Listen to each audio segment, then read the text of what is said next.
Welcome everyone and start the session. Okay, thank you. Hello, my dear fellow doctors. A warm good afternoon to all. I'm Dr. Rajashree. Welcome. Always pray to have eyes that see the best in people, a heart that gives. I would like to welcome Dr. Nitisha for a few words on our Master Hanuman. And Dr. Nitisha will also give us information about our organization. Disha. I would like to give a small introduction about our master, Dr. Hanuman, the one who was master of observations, to the one who was master of languages, to the one who gave us art and science of healing, to the one who dedicated his whole life and fought with all the odds to serve humanity, to the one who stood against orthodox inimical practices, to the one which is not present here between us today, but forever who will live in our hearts and souls, to our master, Dr. Samuel Hahnemann. I would also like to mention about IHMA. So, Indian Homeopathic Medical Association or IHR and dignity, and to uphold the interest of profession of homeopathic practice and to promote cooperation amongst the members thereof, to stand for and facilitate the integrated medical advanced homeopathic system of medicine and allied sciences, and to improve public health thereby. To achieve the leadership training camps for doctors with the help of the following subsidiary divisions. First one is Homeopathic Medical Panorama, the official journal of IHMA, which is a tri-monthly medical journal. And secondly, Indian Homeopathic Research Center or IHRC, which is the research wing skills which are essential for effective homeopathic practice. I would like to invite everyone present here to join IHMA. We have yearly as well as lifetime membership plans. For more details, please contact Dr. Deepu. Over to Dr. Rajashree. Now, I would like to say a few words on today's speaker, Dr. GITESH Kalyankar. Practicing classical homeopathy since 13 years, he has conducted lectures at different colleges, taken part in drug brewing twice, and now a moderator for a third and obesity care at Prana. He is also an endocrine specialist at Ayush OPD Pune, associated with the other song as a faculty, and co-translator of Dr. Shankaran's schema to Marathi. With all due respect, sir, thank you. Thank you. Thank you, sir. You can start the session, sir. No problem. Okay.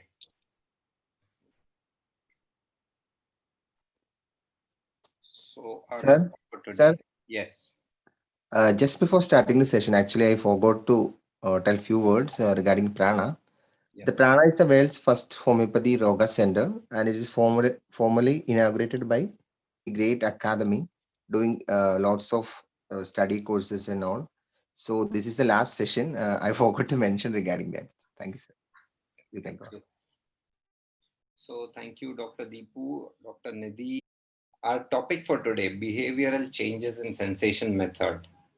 And it was a very peculiar topic, and QRS. So that is how I picked up the topic when I was given the list, or of the audience. So I would like to start with a little interaction. You all can chat in, you all can type in your answers. What do you expect that manner? So I urge you all, I give you all 30 to 50 seconds. Please type in, what do you want from today's session?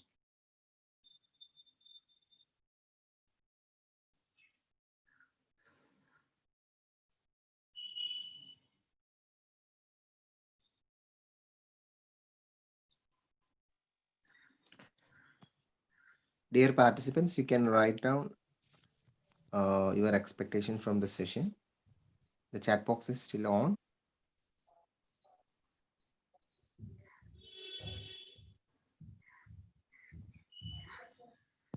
I think everybody is very serious about it.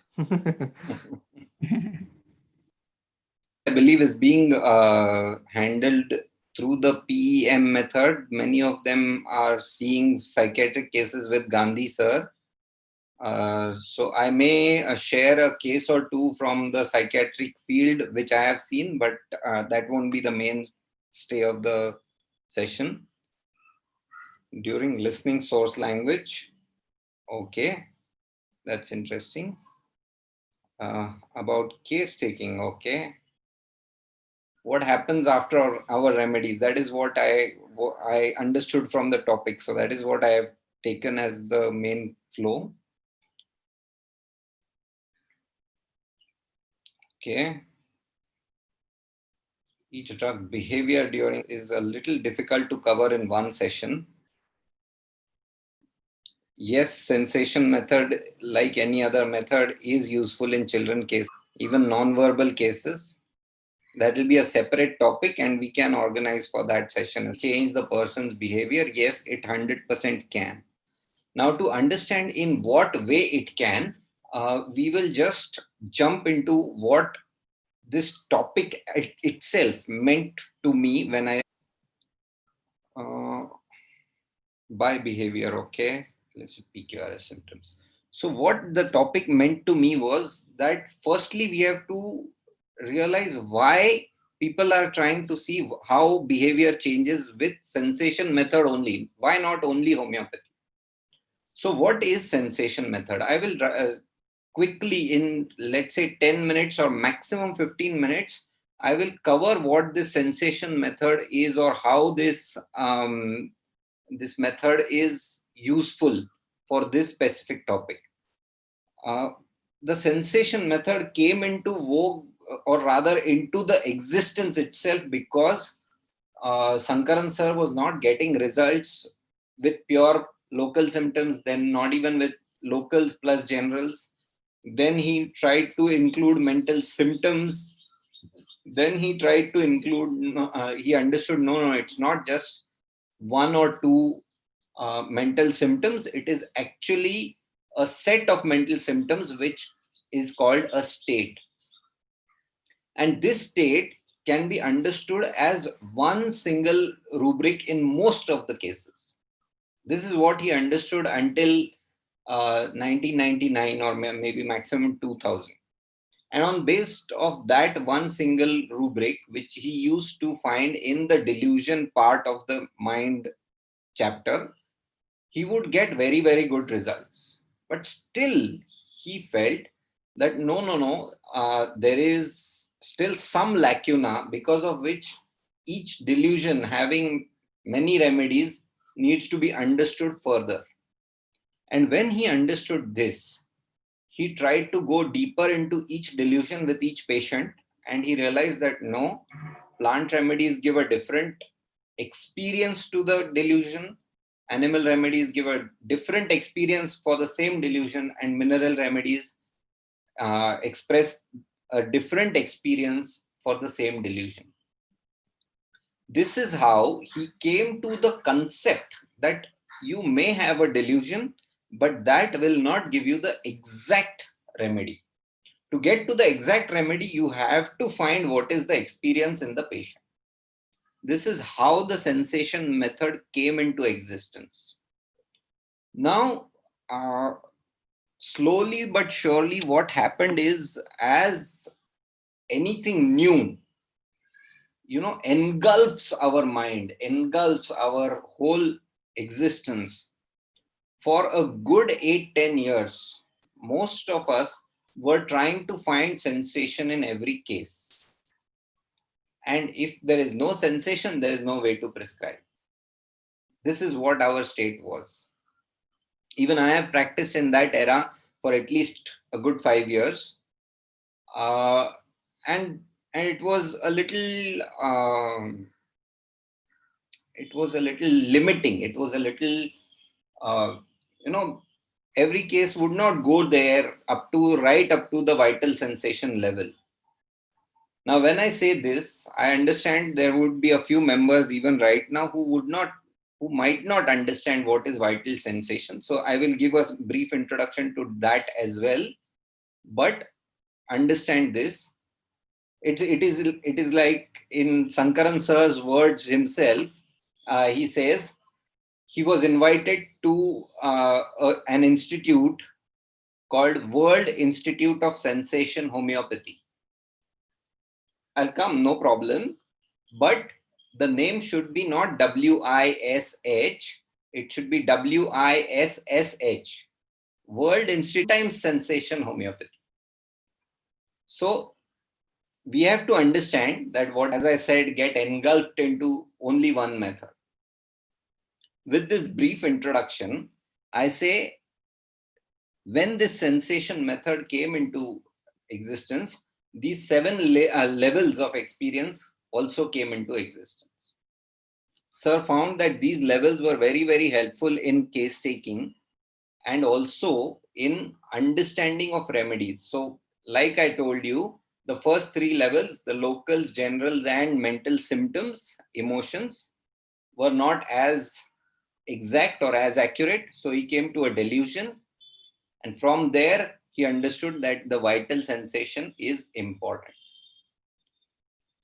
Now, while giving this whole introduction to the sensation method itself, I have to keep in the background, instead of this white background, I have to keep why behavioral changes with sensation method. So let us try and understand at what level, among the 7 levels that we have talked, at what level does behavior come? As most of you might realize that we behave in a particular manner because of particular emotions.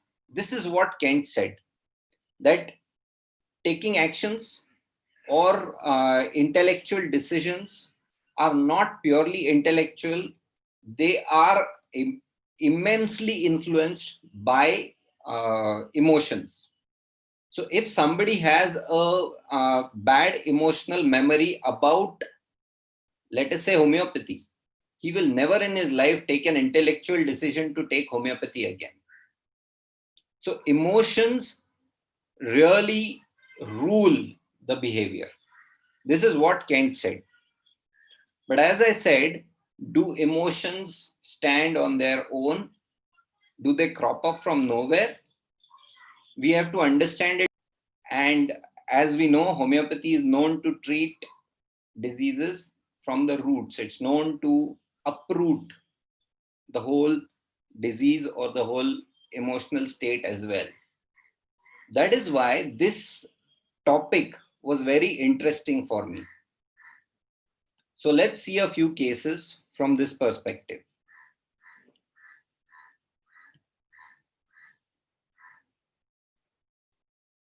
Okay.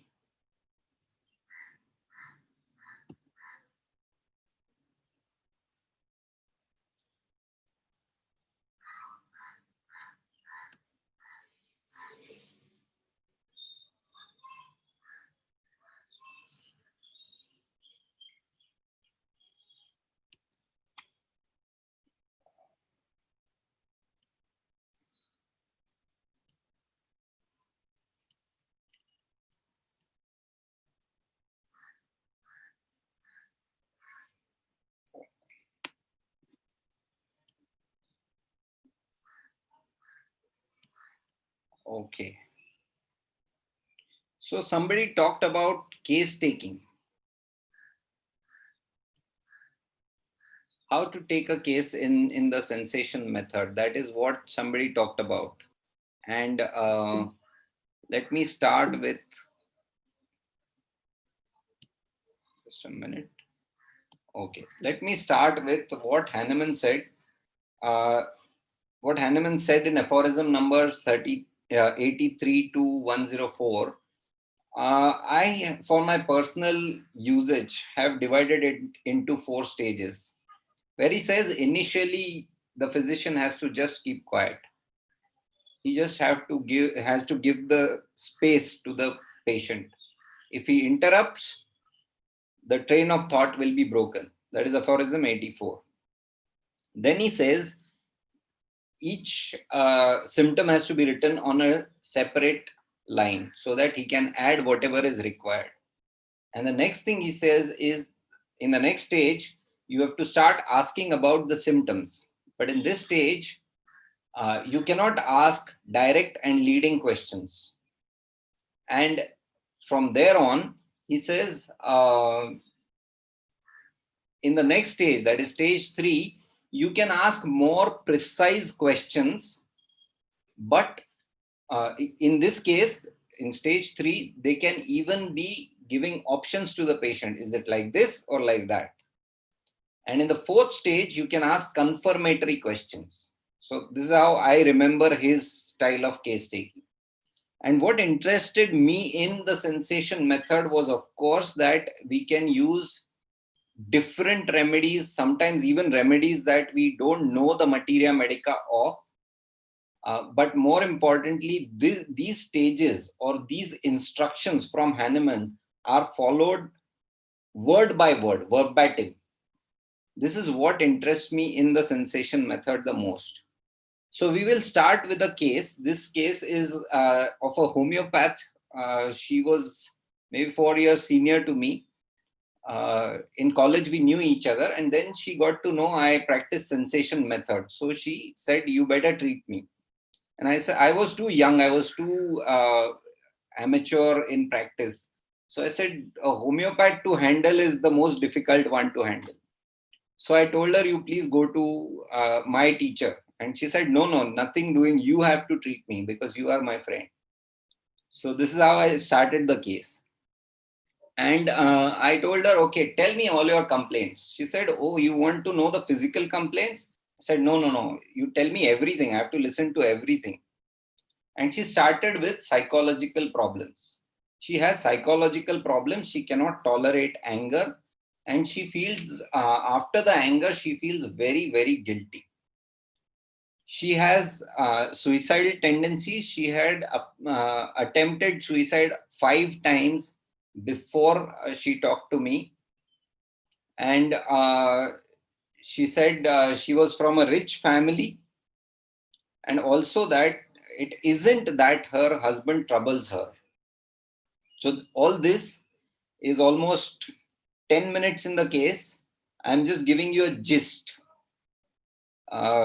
So she says, when I ask her what she means by the husband doesn't trouble her, she says, "See, a husband should be a little bit possessive about his wife, no? If the husband is not affected when the wife is, teased by somebody, or maybe Eve teased by somebody, to put it more precisely. That is not good. That's how she feels. Her husband is not possessive about her. And this is where I allow her to talk again. This part of allowing to talk, giving the space to the patient, can sometimes last maybe 5 minutes if the patient is not talkative enough, and it can last for around 35-40 minutes, like in this case. So she says she is depressed unnecessarily. She has a lot of hopelessness and inferiority complex. And she says the whole world is going ahead. I am remaining behind. Even though they are not more talented than I am, but they are getting more packages and more pays. I keep feeling that I'm persistently lagging behind in spite of having so much talent. Now, the story here is, which I should tell you, and I knew because I was a friend since the beginning, that in spite of being a homeopath by qualification, this lady was doing too many things. So, like, she had done medical transcription, she had done hospital management courses, she had done emergency medical services courses. She was doing too many things at a time, and she was not doing anything in a proper manner where she could settle in and she could do good. That is one thing. And she says, why are they getting more packages or pays? So when it comes to packages, why a homeopath should speak like that? The reason is here.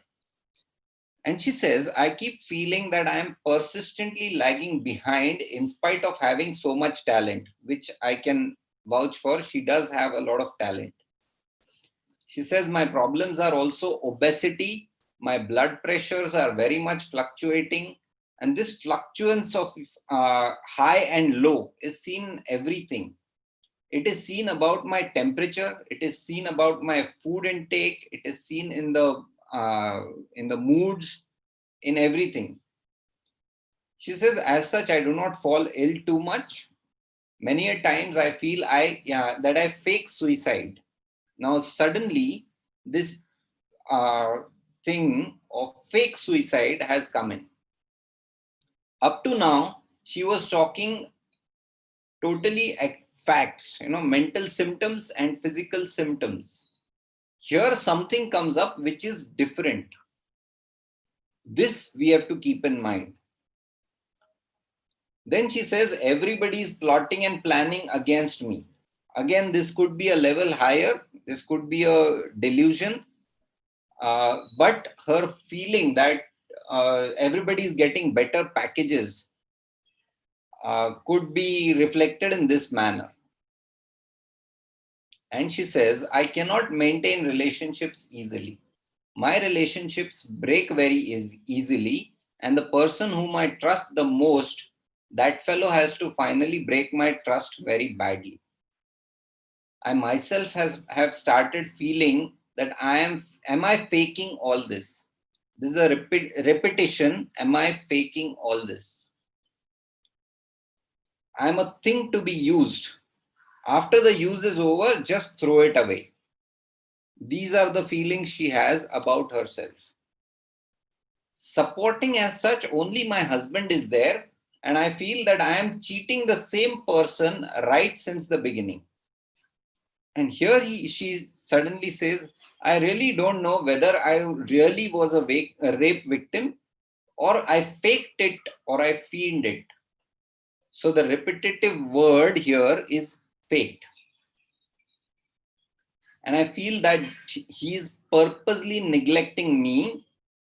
The husband is purposely neglecting me because my wife, he feels that my wife is a used thing. Then she talks about her grandparents. And all this is going on almost without any probing. So when we talk about the behavioral or emotional things, this is how much emotional a person can be.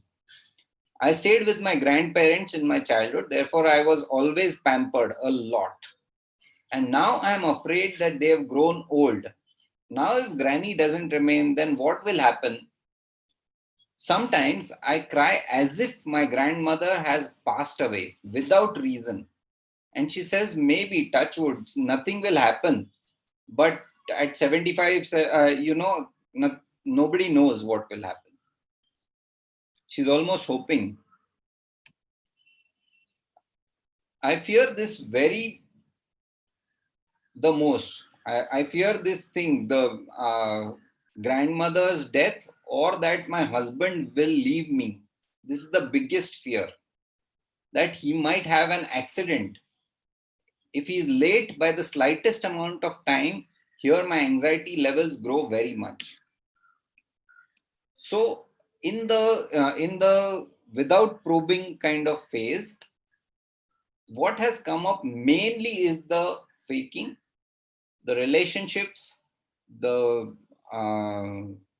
husband or the grandmother's leaving, and the facts about the mental symptoms and the physical symptoms. That is what comes up the most. At this point of time, we have to understand, according to the levels, what can we ask? The question to be asked when there is so much of data is, what affects you the most? So, however, in this case, there was this thing about the grandparents or the husband leaving, which was the most prominent. So I asked her, what do you feel in that moment? What will happen if she is not there?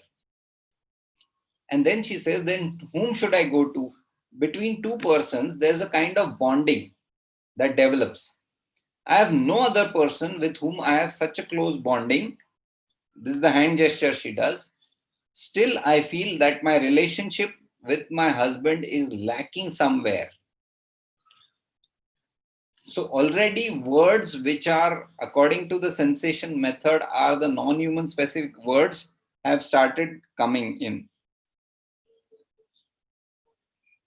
I feel I'm not able to do justice to my house and to my husband and daughter. If I get engrossed in my work, then I do not do anything for the house. Then how can any husband stay with his trust on you if you don't do anything? Then I feel some guilt that somewhere I'm going wrong. Something is happening. I'm missing something. Somebody is leaving me and going away. These are the kinds of things I feel. So I asked her, tell me more about this guilt, because the other word other than fake that came up again and again was guilt. So she says, I have progressed quite slowly in my finances, but I feel I have been put to a side. Again, she does a hand gesture, or all these people are one group and I am alone. There's an endeavor to push me that is going on. So what is the experience of this? She says, I am losing. That's what I feel. What are you losing? I'm losing their friendship maybe. I'm losing that relationship maybe. And then I try to run behind that relationship. So, this has come in. Somehow the slide has been up or down.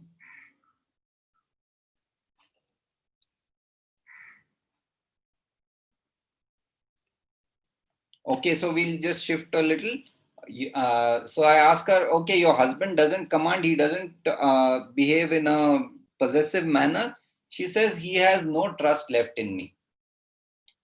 Now there's nothing remaining in me. She says my dreams are very high, but I can't do anything. I fear the most that an accident would happen, and then the confidence which is inside me, initially it remains hardly 1 month or 1.5 months. After that, I start getting irritated. Whatever I am doing, is it correct? Then why do I do it for money? When this feeling starts coming, then you start showing negative vibes, and these then affect my interpersonal relationships. And these interpersonal relationships become very bad. Then what I do is I try and give these people some gifts or freebies or goodies, and I feel I have purchased that person. मैंने खरीद लिया है. So she says, it's in a way I bribe these people. Actually, when I start doing all this, naturally people start coming close to me. But why am I?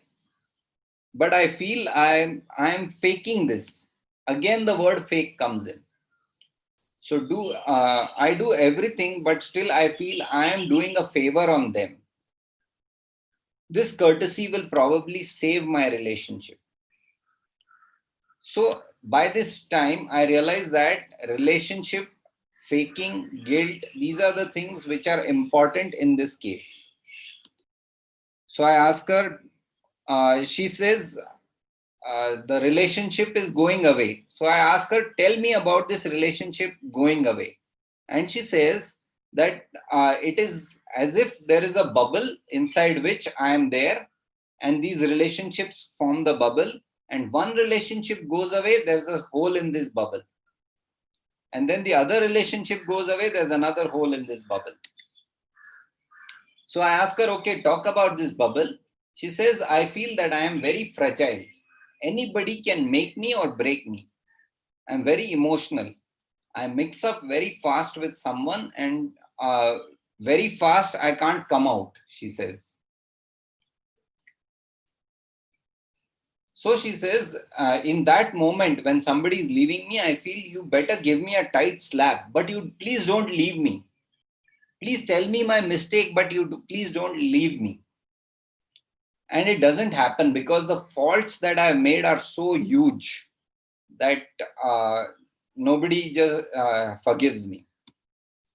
So I say, okay, forget the relationship part, just talk about the bubble. And she says the bubble is very beautiful. It has rainbow colors. And the face is very excited. It has rainbow colors. It has a covering. If you are inside, then you are protected. But the moment somebody will touch it, it will just break. And the covering around you is already gone. You feel like you are alone. You can be easily targeted and you can break. And then I ask her, and then she says, and then I break. Then I start thinking, how is this covering to be made again? How will I be protected again? Now that I am not protected, I don't have that outer covering. How can I create that covering again?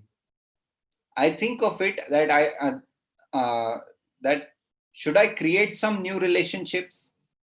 I have a lot of insecurity in me too. I'm a little childish too sometimes. Now this of course she says in words, but when we watch the video or when we talk to her, we realize even before she says this. I feel that husband is the person who is helping me during this. He is the protective covering. So of course, like some of you are feeling, I also felt this could be a mollusk. So I asked her about the protective covering. And she says the protective covering is always made up of people around you, and you feel extremely nice. And then if these people start going one by one, then there are holes in this. So it becomes more fragile and can break more easily. As one person at a time starts going to the side, then I feel, oh, one person has gone. Now this side of mine has become weak. Then whoever is left with me, I become more possessive about them. And I become so possessive that he or she starts getting bugged, that she's behaving like a mad person. How much to tolerate her? And then I ask her more about the protective covering. Yes, calcarea is a close call. And then I ask her more about the protective covering. And then she says, then whatever creativity I have, all of it I will put into my efforts to sustain that relationship. So I ask her more about sustain. And she says, sustaining is like the relationships are a firm bond between me and that person. Again, she talks about a bond. And she says, I mean, my cure is only one, that is love.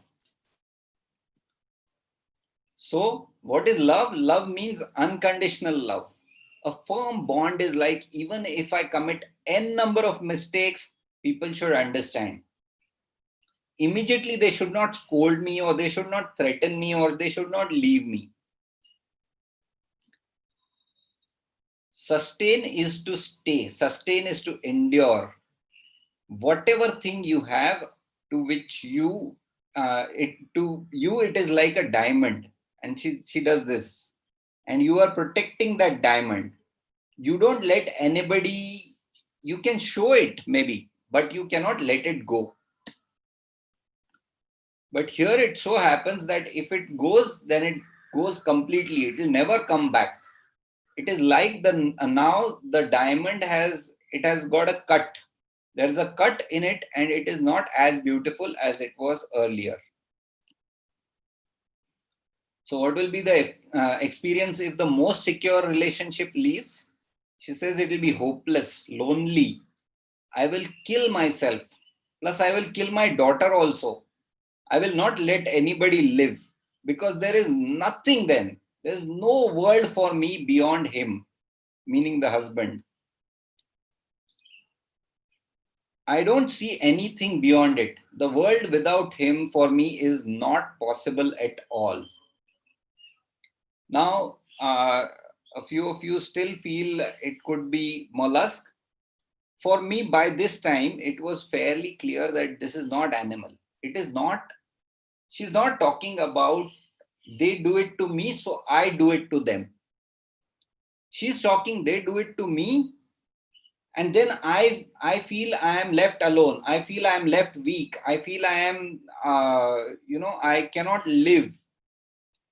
This is what I had understood. The second thing I understood from this very slide, if you see this, that world without one person is impossible. You are so much dependent on that one person. So when you see this kind of a relationship, it is generally column 1. So I knew this is column 1 of the mineral kingdom.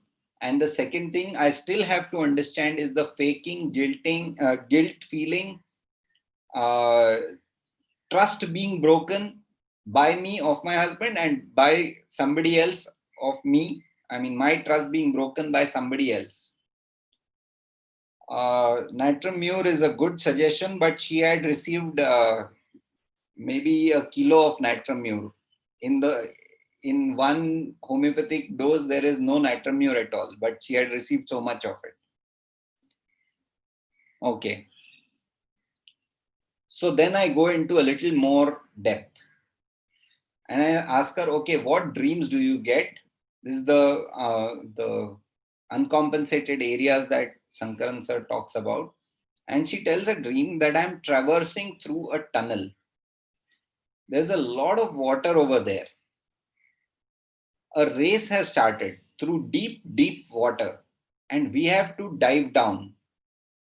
It's a water sport. It's a small tunnel, and we have to go through. Then we have to jump into an abyss. But you are having cables attached to you, and I do jump, and she's very happy about it. And then I swim, and I swim a lot, and I come out, and then I'm very happy that I have won. Now this dream to me looked like the birth process. So she is in the tunnel, she has come out also. We have to understand this somehow. And this understanding led me, because column 1, I was thinking of, is it row 2 or row 3? I was not thinking of row 4, because row 4, Kali, would have dependence mainly about money, security, home. Kali would be much more duty conscious, much more responsible. Not like her, that if she gets into her work, she'll just forget about the home. That cannot be Kali. So I was thinking, is it lithium or is it natrum? And this dream made me realize that no, it is not lithium, because she's already out. Lithium cannot even think of leaving that tunnel, leaving that bubble. So for me, this dream made it clear this is definitely not lithium. And I focused on to natrum. But which natrum? Because she, as I told you, she has already received at least a kilo of natrum mu. Then I realized that what happens in the dream is okay, but what does she feel in the dream? And she feels, I jump and I come out successfully. But more than a winning feeling, there is a guilt. The guilt is, have I done it well? Have I really come out? Again, the really come out is, am I really out, or is it fake? Or was I seeing someone else only while he was swimming? But I'm wet and all. I feel the wetness. So once it comes to natrum, we generally think only of the commonly known natrums. But here the trust breaking is such a big theme that I could not think of natrum carb, natrum sulf, natrum phos, etc. I knew there is some halogen involved. So I looked at natrum fluor, natrum mur, natrum brome. And I tried to understand each of these. Now, if I have to share, natrum fluor is where you are out and the cord is broken. That is the only issue. Natrum mur is, I am out, I don't have an identity, I take up your identity, but then you change. You don't even think that I have taken your identity. And that is what breaks my trust. And that is why I completely break off from you after that. That is where the mortification of natrum mur comes from. In this case, however, she herself uses the words insecurity. She herself says, I am not doing financially well enough. And I am doing it all on my own. I am trying to do so many things, but I don't get the same package like others. Plus, there is this feeling of guilt. Have I done something wrong? With the guilt itself, as some of you have suggested in the end, natrum brome is what I gave her. Now, this is the case. This is how I came to natrum brome. What happens in the follow-up? Okay, the follow-up is a video, so somehow this being an internet platform, I cannot share a video, but I'll share what happened in the follow-up.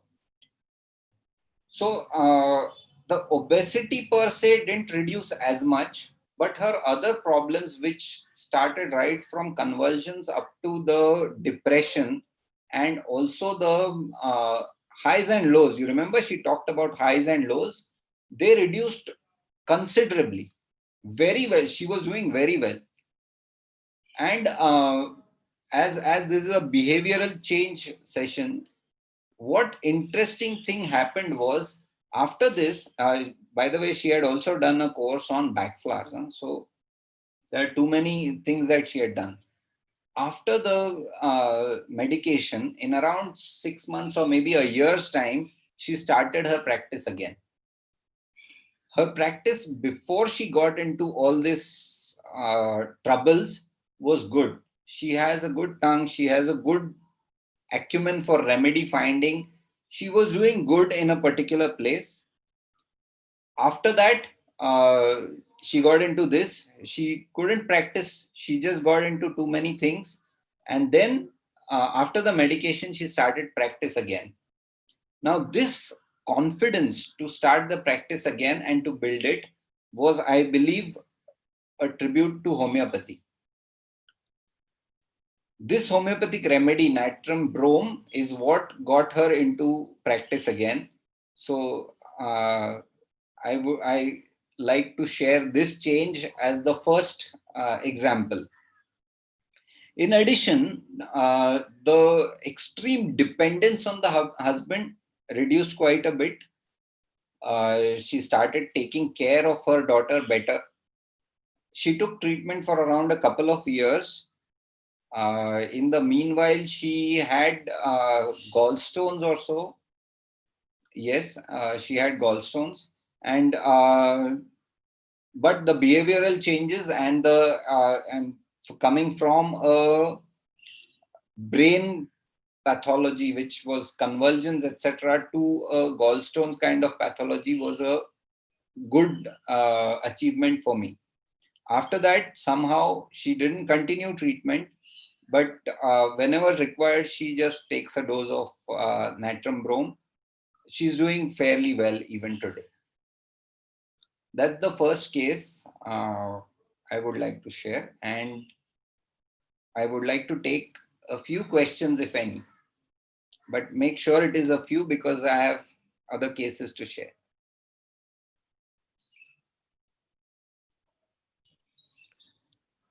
Sure, sir. Please, participants, if there is any questions, please type it on the chat box.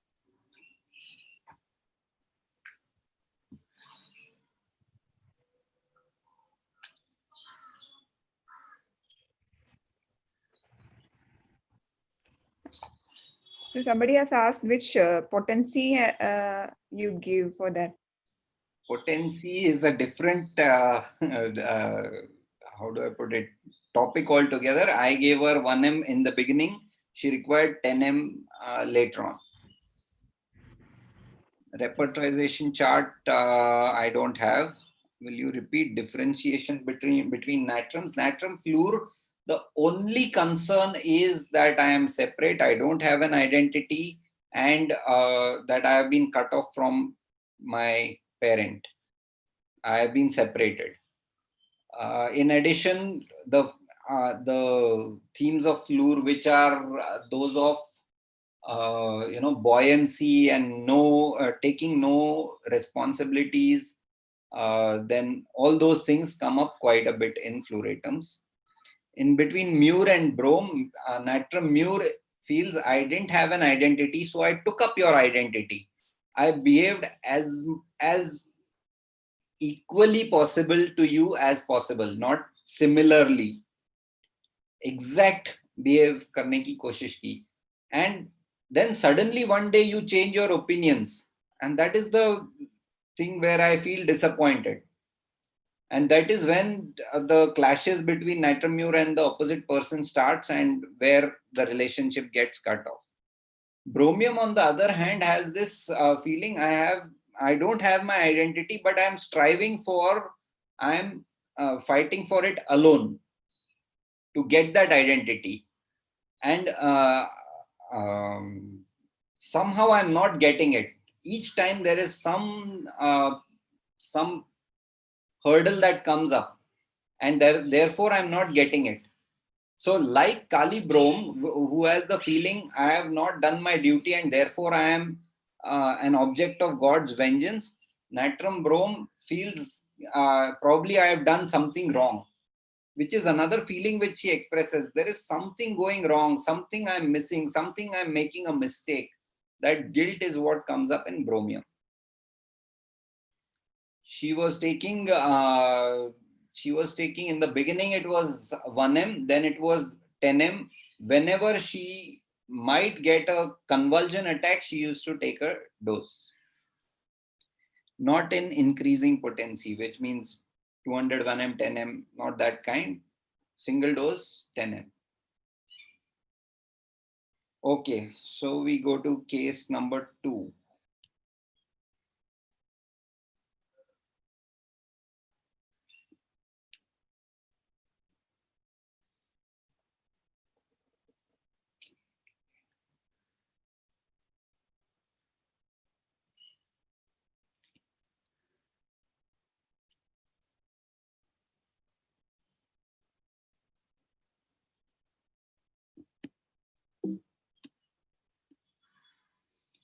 So case number 2, hyperthyroidism. She's a lady around 55, 57 years old. And she comes to me for hyperthyroidism. Now, hyperthyroidism, if most of you might know, it's a disease which modern medicine or allopathy considers as self-limiting. Sometimes they say it should go off in 6 months, and you have to only control the symptoms by giving the specific medicine in allopathy for those 6 months. After that, it is going to go. Then 6 months, the patient will remain euthyroid, and then he will go into hypothyroid. But in this case, she was already 2 years into hyperthyroidism, and it was not going off. So they were even suspecting, is it Hashimoto's? But it could not be proved.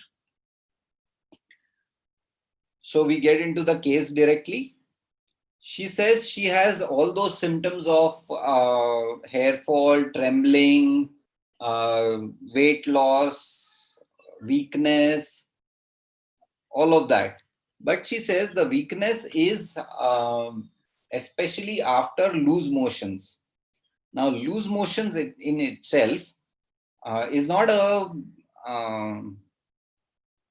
common symptom of hyperthyroidism.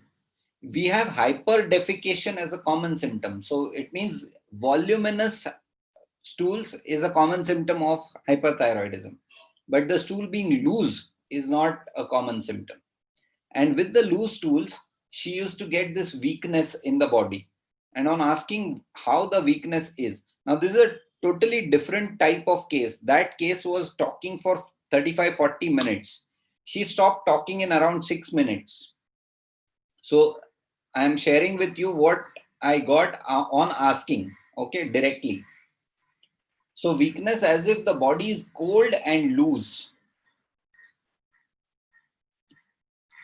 There is no coldness of extremities, but I feel chilly in the hands and feet. And then I ask her, when did this start?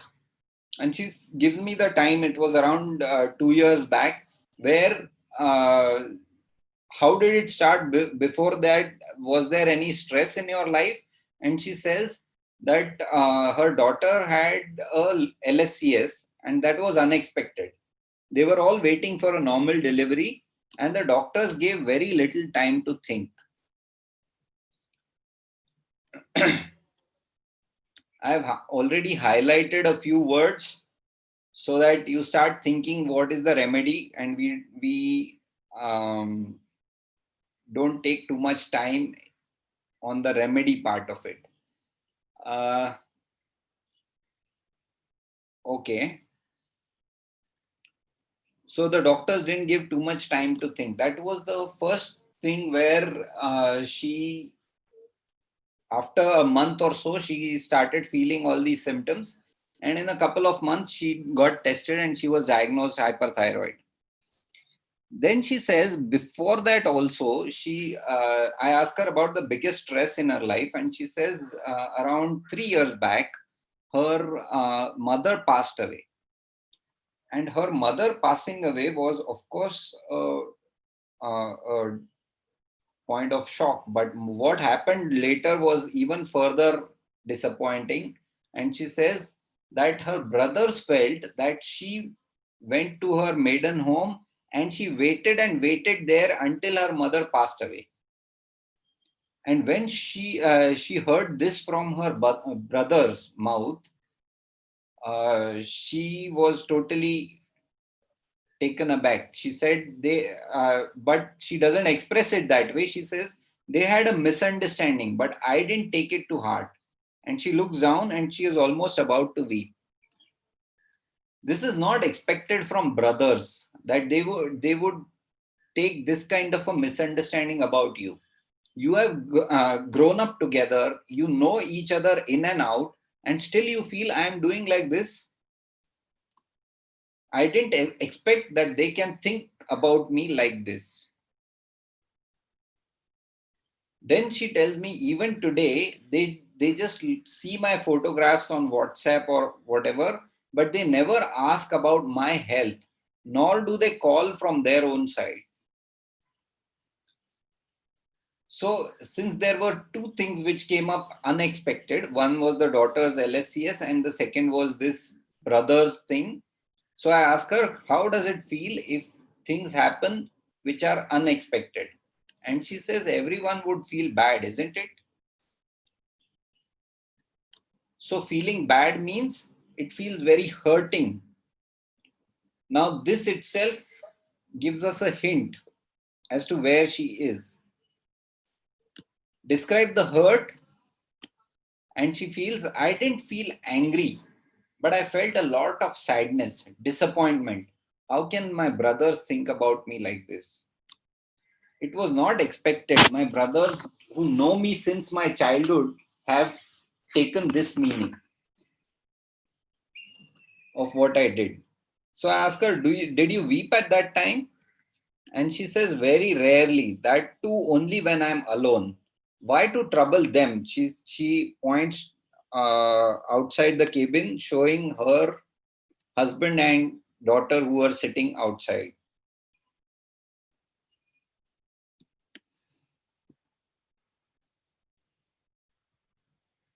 Okay, so this too was unexpected. What did you feel? And she says she can't explain how disappointed I felt. Had never expected this kind of a thing to happen. So she keeps repeating this one thing time and again. How is the experience of something happening unexpectedly? I can't tolerate it. I'm very sensitive by nature. If I get a bad news, I get very much afraid. I'm not a carefree and a daring person. I can't respond quickly. I can't take firm decisions. I get very much afraid. Okay, and in the brothers thing, she also talks about feeling insulted. So I ask her, describe the insulting feeling, and she says it is an ashamed feeling. Oh, sorry. The one question I missed, I remember right now. Sorry for that. She did this also happen unexpectedly? The question was for her second daughter getting divorced. And in that, she says she felt insulting. So the insulting feeling was an ashamed feeling, although no one said anything to me. And she says, I felt I am less in some way. So I said, tell me about less in some way. She says, I feel this more prominently in this thing that I see other women of my age, and I feel compared to them, I am lagging behind to quite an extent. I'm not doing anything. Just I do the household chores, not done anything else.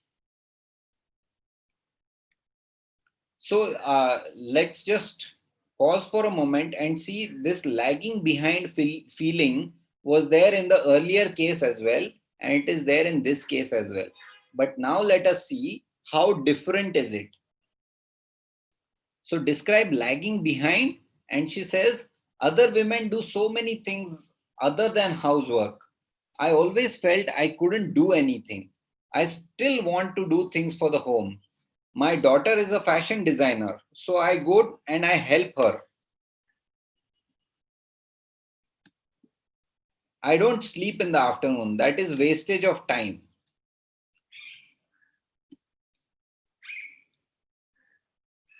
I snap in front, whoever is in front of me. Okay, just a minute. I feel I missed something. Yeah, so here she tells me, before helping her daughter, who is a fashion designer, she says, I was only a standard 10 passed out when I got married. Then I had 3 kids. And after that, I started having this feeling I'm doing nothing. So I started my education again. And I went and did my 12th. Then I did my BA. Then I did my MA. And when I did my MA, I was doing it with my daughters. And then I am now planning to do an MPhil. That is the kind of woman she is. So what makes her do all this is this ashamed feeling. And then I ask her about the insulted feeling, and she says, I snap at whoever is in front of me.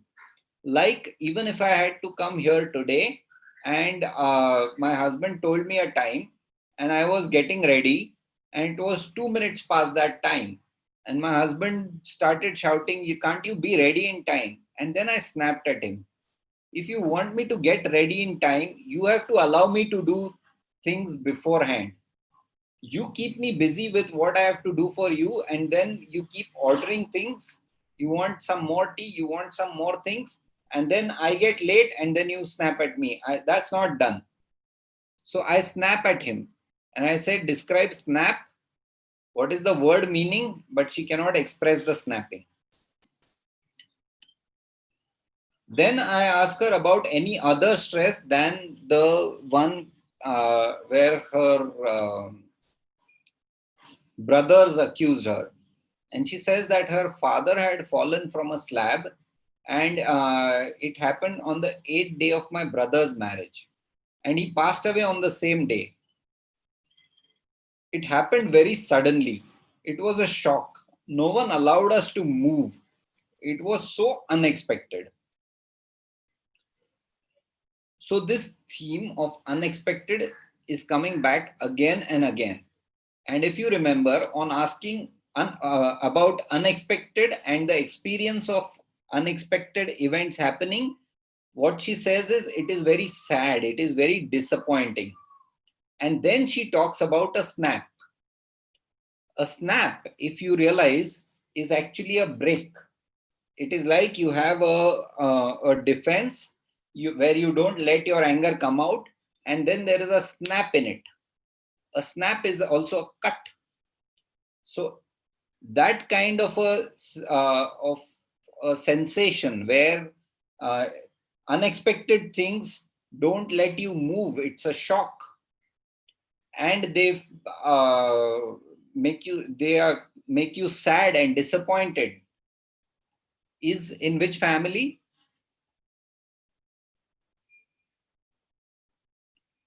Anybody?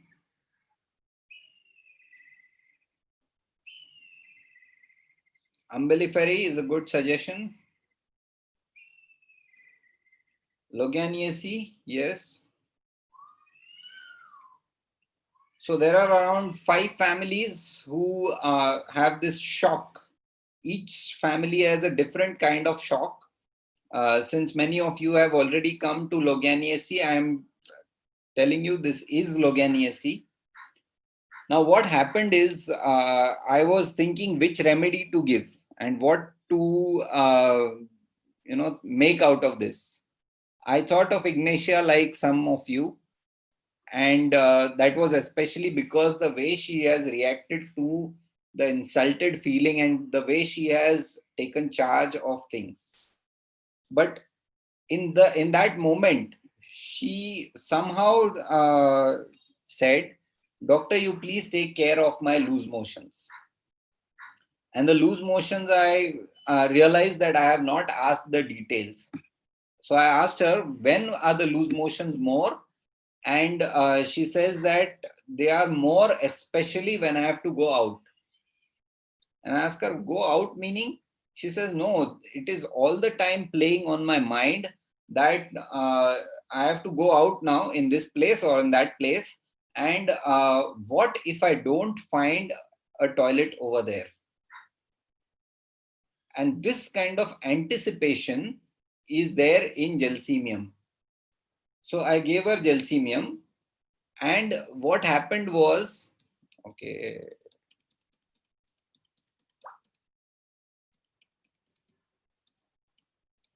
yes, we have come to all this.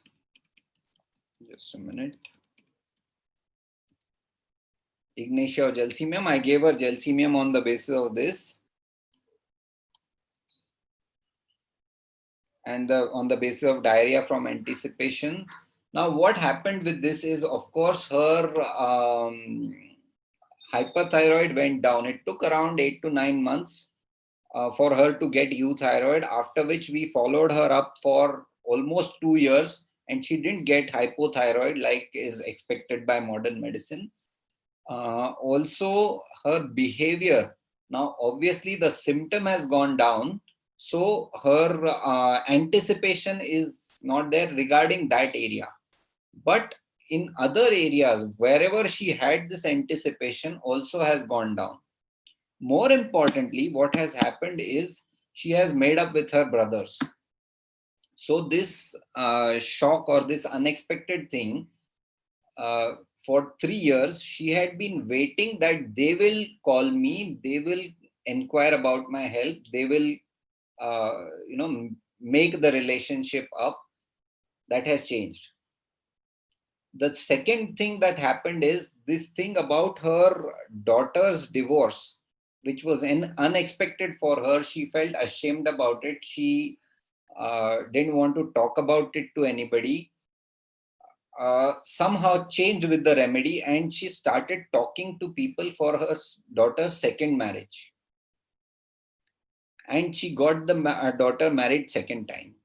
So behavioral change can be seen at this level too.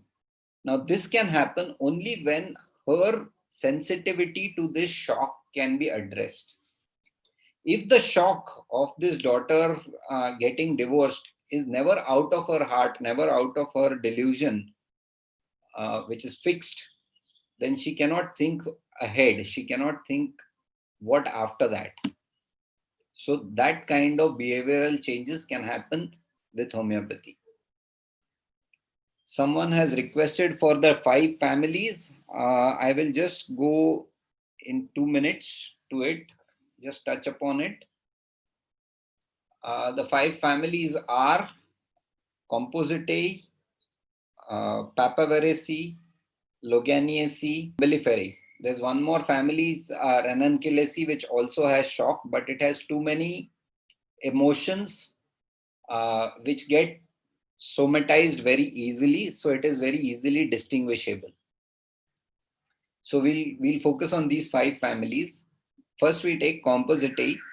It is basically the shock is in the form of either an insult at the mind level or a physical hurt at the physical level. There is no associated disappointment or anything. The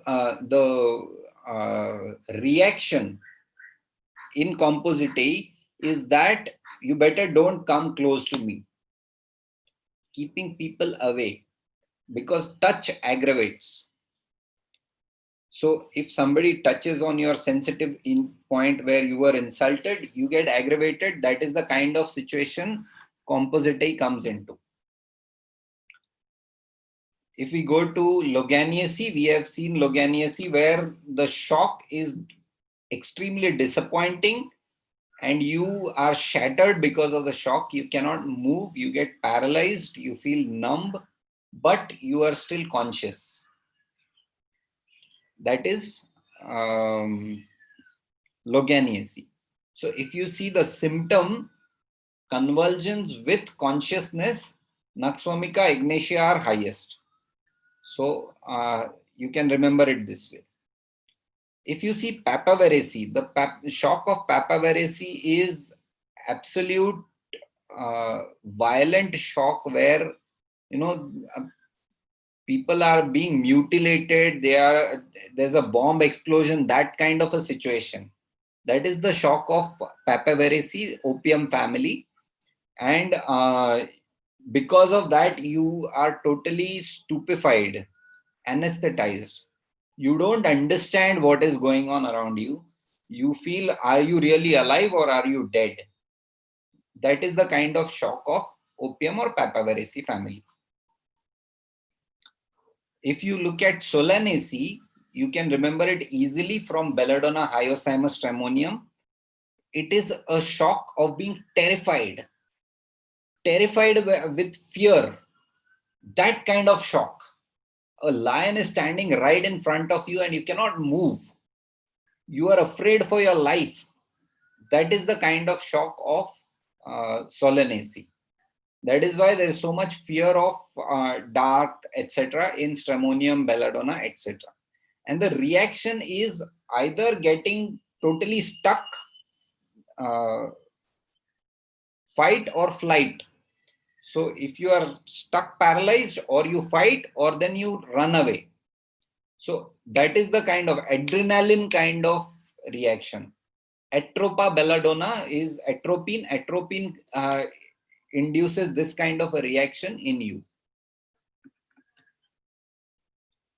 Okay.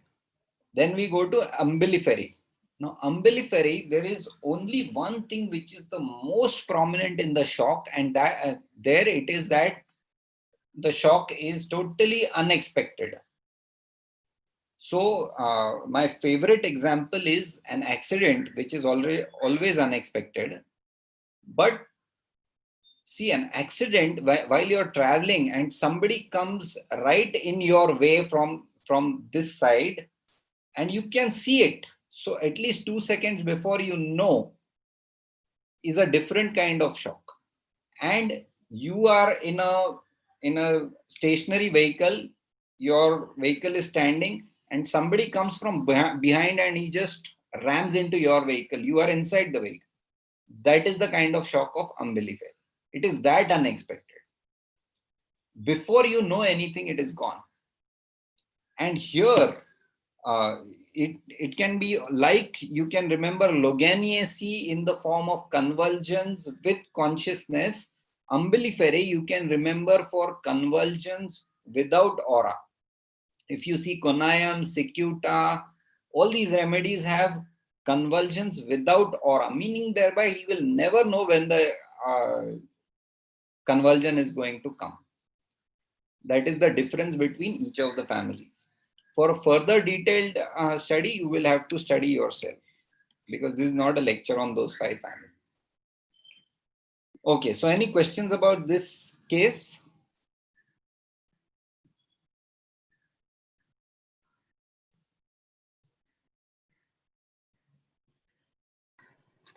Sir, whether there are many more questions?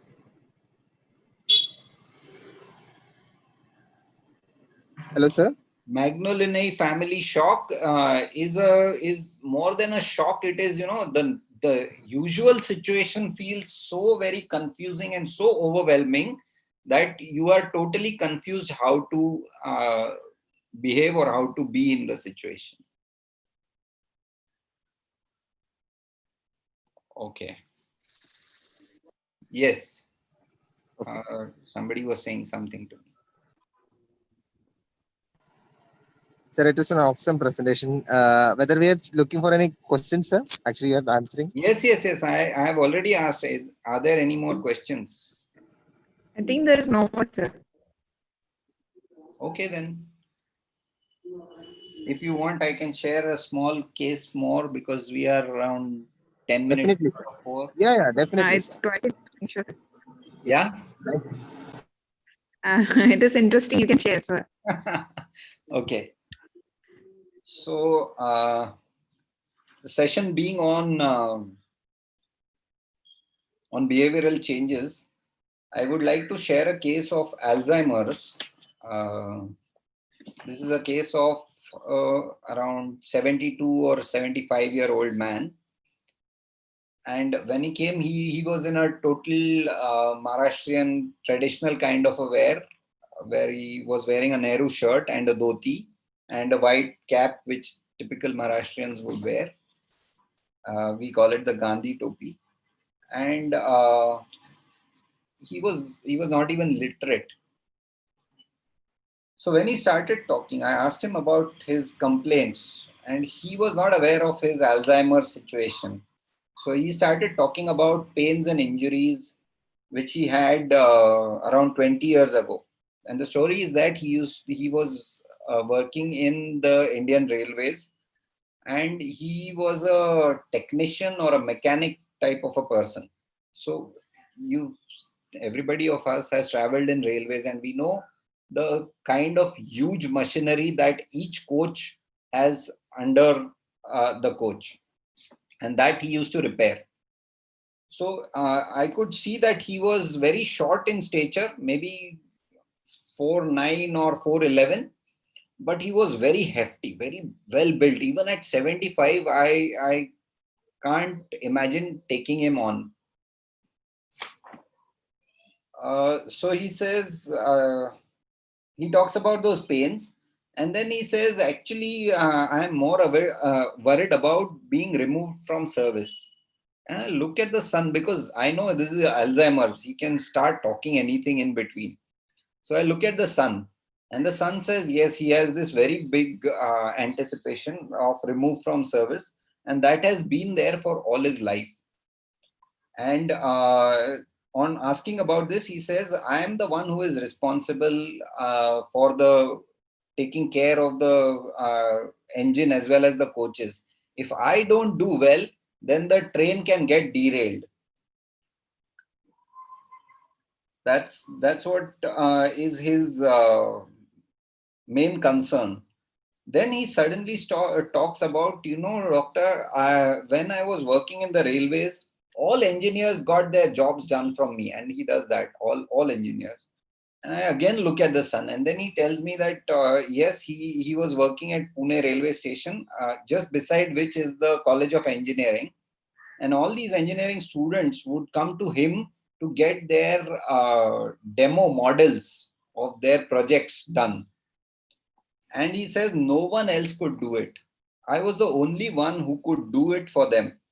And then they used to offer me money, and I would say, "Chal, nahi mangta hai tera paisa. I don't want your money." And I used to say, I asked him why he doesn't want money. He says, no, railway salary was enough. Do you know my salary? When I retired, I and the chief engineer of the whole zone had the same salary. That much my salary was. What I'll do with their little money? They can do better with that. And then he asked me, do you know how much I served the railways? And I said, no. He said, I have served for 52 years. And before 52 years, before joining the railways, I used to stay with the local MP, and I used to get free milk over there. And I used to drink 5 liters of milk a day.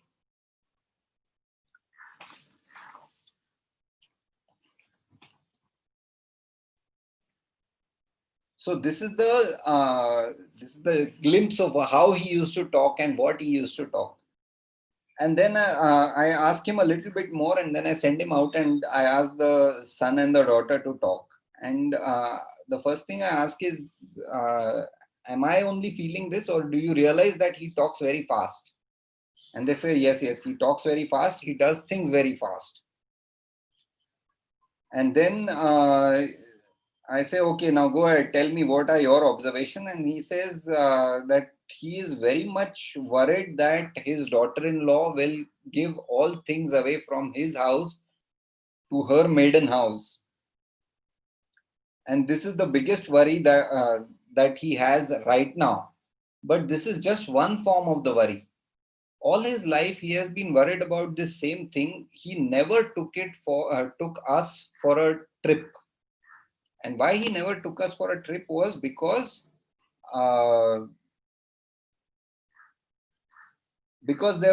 he used to feel, what if there's a bomb explosion wherever we go? And then we used to say, are you even being in your senses? Is this possible? So he said, no, that's not the point. The point is, if we are away from home, what if robbers come and rob our home? That was a bigger worry.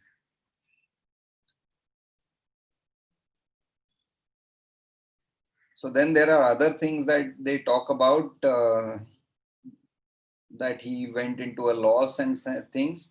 Then I call this guy back and I ask him about his nature and childhood. And he says, doctor, I left home at the age of some 5 or 7. And I asked, what? Why? So he says, no, my father was really well-to-do. He was the money lender of the village that we used to stay in. But somehow I didn't want to be in that environment. I didn't like the the protected feeling. I just wanted to be myself. So at the age of 7, I left home and I went to the city. And in the city, I never returned back to that home. In the city, I did all this. I told you, he stayed at the local MP's home. He did work in a garage. He got 5 liters milk, all that things.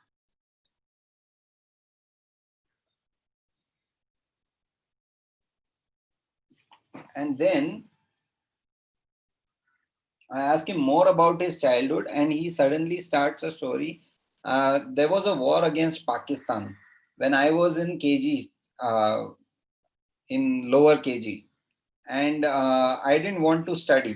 And my father was a trader, and my father had a friend who was a Nawab. So they were God's days, you know. It's not like today where people just say beep. He uses the bad words directly. And he says, you know, even that time when I went with my father, the Nawab used to call us and take us on a dinner or something. Then I asked him more about his life, and he says, I got married, and I got married to a lady whose brother was a local goon. And he was such a terror in his area, but he was kind of a Rambo. He would take it from the rich and give it to the poor. So everybody respected him. And when he called me, he actually hit me hard. And then asked me a few things. And when he found that I was honest enough, that is the time he allowed me to marry his sister. But I was strong enough, that is why I could take his hit. That was the more important thing in this. And then he says, you know, my strength, it was so great that once upon a time, when I just started working for the railways, I got 5 goons came to hit me.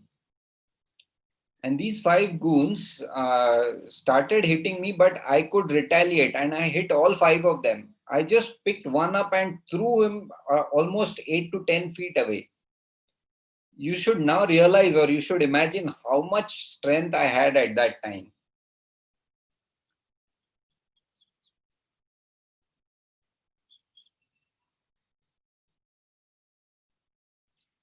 Okay. And then he gives me rather I ask him about his thermal reaction, and he says, I'm very, very chilly. And the sun also confirms that he is very chilly. That's basically the case. Now I want you all to solve. Okay, Veratrum album, boasting nature, very good.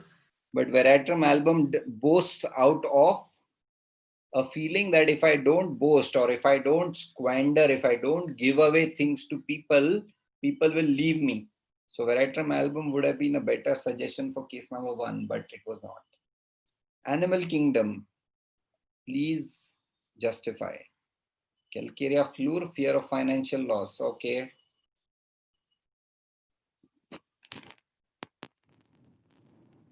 Agaricus, that's a good suggestion. Agaricus is where everything seems to be out of proportion.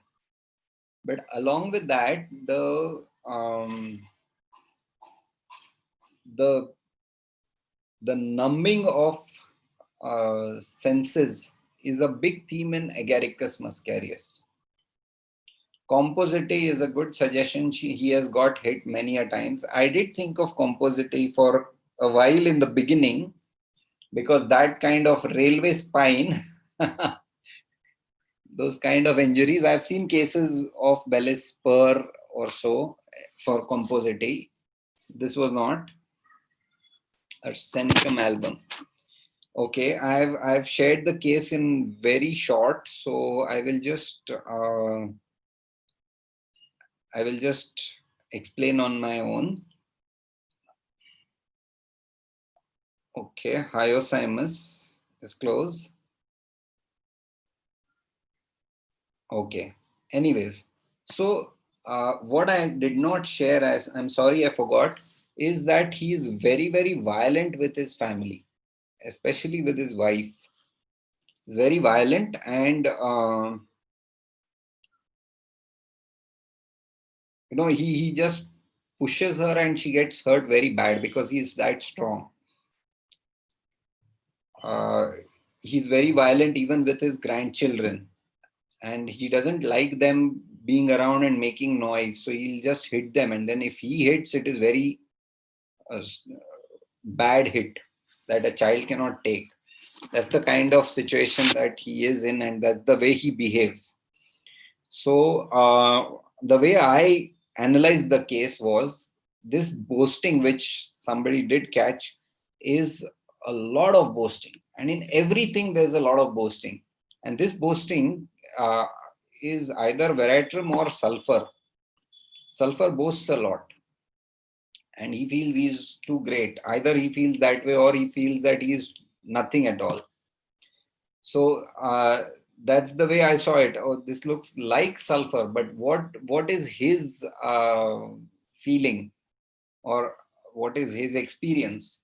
And his experience cannot be got up to because he is not so much in his senses, so to say, because of the Alzheimer's, because of the dementia. You ask one thing and he starts talking of something totally different. So focusing and getting into the depth of the case was very, very difficult. Now this is why I am sharing this case. That right in the beginning I said there are 7 levels, and each patient is going to come to you at a different level of experience. Wherever he is at that level of experience, you have to understand and give a remedy. So this case, although we are talking today about behavioral changes in sensation method, this is not reaching the sensation method, and yet I'm sharing this because every case is not going to reach sensation level. Wherever the patient is, that is probably what you learned yesterday as well. The 8-box method is about getting what you have, trying to get as much as you can get, and putting it in a proper format so that you realize where you are and you can prescribe on the basis of that. So in this case, we have not reached the sensation level. He is not saying I am lacking this, or he's not saying I am sensitive like the second case, or he's not saying they did this to me, I am doing them. Nothing. But at the same time, we see themes of big financial loss, worries, insecurities about things being taken away, about getting robbed. We are seeing violence. We are seeing this kind of a boasting ego. So this is where I realized this is a sulfur, but which sulfur I have to make sure. And somebody has suggested rightly that sulfuric acid is very hurried, but there are other sulfurs who are hurried. Sulfuric acid will not have this insecurity that I'll be robbed. Sulfuric acid is violent in the sense of physical complaints. They are not violent in the sense of being cruel, which is why somebody suggests anacardium. They feel this is cruel. So I thought of sulfur, which is cruel, which is hurried, and which is chilly. And I gave him Hypersulf. So I'm very happy for each case. You all have come to the remedy almost at the time when I'm about to declare or just before. So I'm happy about the audience. They are really knowledgeable, experienced, good. Now, what happened with the Hypersulf? With the Hypersulf, the violence went fairly down. It was very much in control for almost a year or a year and a half, after which Hypersulf stopped giving him relief. So for that much amount of time, Hypersulf worked really well. After that, he needed a change of the remedy. That's a different story. I had to retake, and that can be shared at some other time. But the intention of sharing this case was more important. Don't think of World Institute of Sensation Homeopathy. Don't wish. The wish has a double S, sometimes sensation. Okay. Thank you. Any questions? Okay, for the study based on families, you can go for Sankaran Sir's books, which are Insights into Plants for plant families, Structure for minerals, and Survival for animals. There are 2 volumes. The other volumes are not out yet. You can also go to Jan Scholten or Jeremy Sher, who also talk in these similar terms, but they write their experience. That's not exactly the sensation. They are more themes, but obviously the more number of themes or the more amount of knowledge you have, the more easier it will be for you to realize or to get to the right remedy. Okay, any other questions? Participants, please type the questions in the chat box.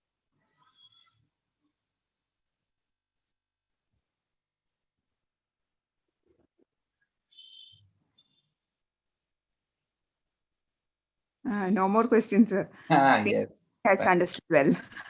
Thank you. Thank you. Now it's the time to officially thank you. It was a great class, sir. It was like listening to a very interesting story, but everything was clear, exact, and to the point. Your knowledge about our subject seems to be immense. And sensation method, not only sensation method, every method should be put in mind when we come to a remedy, right? Yes. Thank you, sir, for this great session. Hoping for more. Thank you. Thank you.